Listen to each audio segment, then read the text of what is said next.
মটরশুঁটির কচুরি বানানোর জন্য মটরশুঁটি ছাড়িয়ে একটা মিক্সি জারে দিয়ে দিয়েছি আদা কুচোনো, গোটা জিরে, গোটা মৌরি, দুটো কাঁচা লঙ্কা পেস্ট। বেশি পাতলা করব না, তার জন্য পরিমাণ মতো জল দিয়ে দেব। ধনেপাতা কুচোনো, ঢাকা বন্ধ করে পেস্ট বানিয়ে নিয়েছি।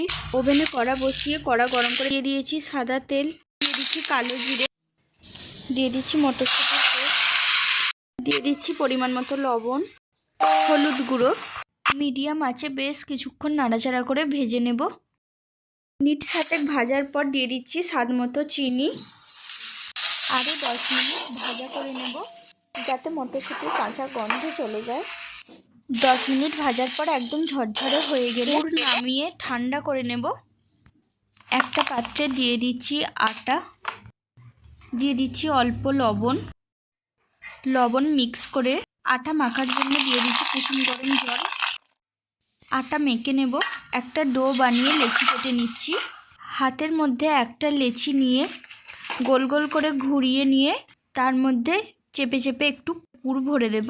এবার দু সাইড থেকে এভাবে নিয়ে মুড়ে দেব। মুখটা ভালো করে মুড়তে হবে যাতে না এটা ফেটে বেরিয়ে যায়। লেচির গায়ে অল্প তেল মাখিয়ে আস্তে আস্তে বেলে নেব। কড়াতে তেল গরম করে এবার এক এক করে ভেজে নেব। তৈরি হয়ে গেছে মটরশুঁটির কচুরি। এভাবে বানালে কচুরির স্বাদ হয় দ্বিগুণ।